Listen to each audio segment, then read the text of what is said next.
जय हिंद दोस्तों। इस वीडियो में हम बात करेंगे कि जोड़ क्या है और जोड़ कैसे किया जाएगा। इन सवालों को आप देख सकते हैं। इसके अलावा हम हर प्रकार के सवाल को आपके सामने रखेंगे ताकि एक भी कन्फ्यूजन आपके मन में ना रह जाए। चलिए शुरू करते हैं। सबसे पहले आप 2 अंकों का ले लेते हैं। चलिए, जैसे ये है 5 और ये 6। अब जोड़ना है इसे। आप शुरू कीजिए। 6 और 5 को जोड़िए, कितना आएगा? 11। अब यहीं पर अगर लिख दिया जाए 5 और 6 प्लस इतना 12, तो आप किधर से जोड़ेंगे? इधर से जोड़ेंगे कि इधर से? जब भी जोड़ना होता है इकाई की तरफ से जोड़ा जाता है, यानी जो संख्या छोटी हो, इकाई दहाई। इकाई में एक होता है, जैसे 12 है, 12 में आप देख सकते हैं ये इकाई है, 2 इकाई है और 1 दहाई। 1 दहाई बराबर होता है 10। 1 दहाई मतलब 10 और 2 इकाई, 10 2 12 होता है, यानी ये है 12। तो जब भी शुरू करें जोड़ तो इधर से शुरू करें, इधर इकाई फिर दहाई, ऐसे ही इधर इधर से जोड़ना शुरू करें। जो छोटा हो इस हिसाब से, ना कि इधर से।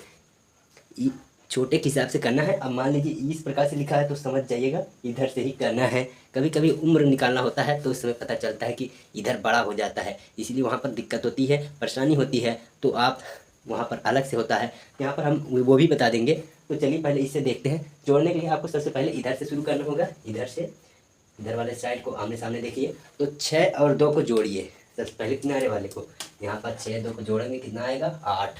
यहाँ पर 8 हो गया। अब यहाँ पर देखिए 5 और 1 कितना? 6। तो ये हो गया 68। अब यहीं पर अगर होता, एक और सवाल लेते हैं। यहाँ पर अगर होता 9 और यहाँ पर 8, 5 और 6, तो कैसे होता? अब यहाँ पर आप देखिए, यहाँ पर आप पीछे से जोड़ना चालू कीजिए। 6 5 11, यहाँ पर हो जाएगा 1, कितना? 1। और 11 आया था, 11 का जो पीछे का होता है इकाई अंक, उसे ही लिखना होता है। इकाई अंक केवल एक अंक। देखिए मैंने 1 लिख दिया और ये होता है 11। ऐसे 11 होता, लेकिन आप इस वाले को मत लिखिए, इसको आप ले जाकर यहाँ पर रख दीजिए। अब यहाँ पर कितना हो जाएगा? यहाँ 1। और इस वाले को यहाँ पर ना लिखिए, यहाँ पर नहीं लिखेंगे। तो 11 में जो पीछे वाला होता है 11 का, जो भी है यहाँ आया 6 5 11, जो पीछे का एक अंक है यहाँ लिख दीजिए, और एक अंक जो बचा है यहाँ पर इसके बाद वाले पर रख दीजिए। अब 9 1 10 8 18, आप यहाँ 18 लिख दीजिए, तो आपका आंसर आएगा 181। अब ऐसे ही सवाल ऊपर देखिए दशमलव में है, इसके लिए आपको जानना होगा।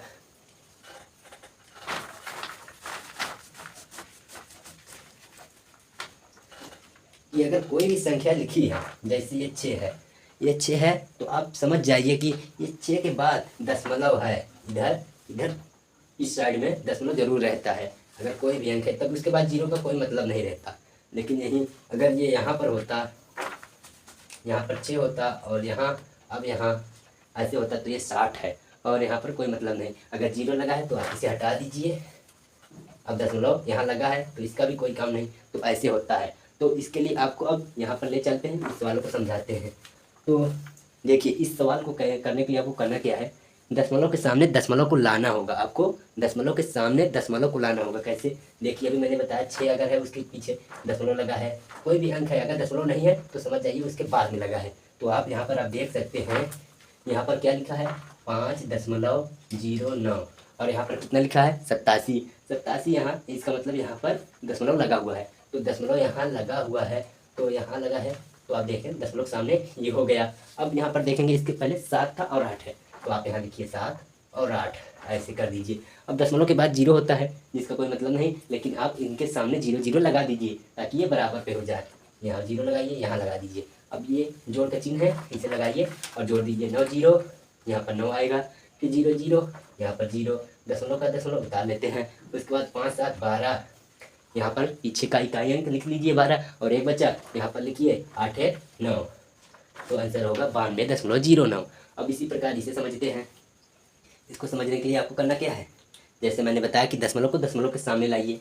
देखिए यहाँ पर ये दशमलव दशमलव आमने सामने है। अब दशमलव के बाद ये 2 है, तो 2 के पीछे अब 0 लगाएंगे, उसका कोई मतलब नहीं होता। आप 0 लगाइए आमने सामने करने के लिए। यहाँ पर 0 होगा, 0 आमने सामने करने के लिए आप 0 लगाइए। ये 0 होता है पीछे की तरफ, उसका कोई मतलब नहीं होता। यहाँ पर इसका कोई मतलब नहीं रह जाता, लेकिन इसको आमने सामने करने के लिए लगाना होता है। तो आप लगाइए 0 1 1, 0 2 2, 5 2 7, यहाँ पर 7, और दशमलव को ये जो आमने सामने है यहाँ पर दशमलव को उतार लेते हैं। देखिए यहाँ पर भी उतार लिए थे, यहाँ पर उतार लीजिए। 5 2 7 और 9 का 9। ये है आपका आंसर, फाइनली आंसर ये निकला। अब यहीं पर इसे देख लेते हैं। अब यहाँ पर देखिए दशमलव दिख रहा है, ऊपर तो दिख रहा है, नीचे नहीं दिख रहा है। तो आपको करना क्या है, यहाँ पर दशमलव होता है, यहाँ पर होता है। आमने सामने करने के लिए आपको आमने सामने करना होगा। तो आइए यहाँ नीचे कर देते हैं। ये है 0.002। अब आप यहाँ देखिए 500 है, यानी 500 पीछे दशमलव होगा यहाँ पर। तो आप दशमलव यहाँ लिखेंगे तो आप देख सकते हैं 3,005, ये 3 है।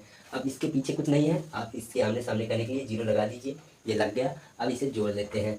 इसे जोड़ने के लिए आपको करना क्या, 2 और 0 2, ये 2 हो जाएगा। उसके बाद ये 0 0 और दशमलव को सामने दशमलव, उसके बाद ये 0 0 और 5 का 5। और ये है आपका आंसर। तो दोस्तों ऐसे ही वीडियो के लिए आप हमारे चैनल को सब्सक्राइब कर लें अगर अच्छा लगा हुआ हो तो। मिलते हैं नेक्स्ट वीडियो में ऐसी जानकारी के साथ। तब तक के लिए जय हिंद।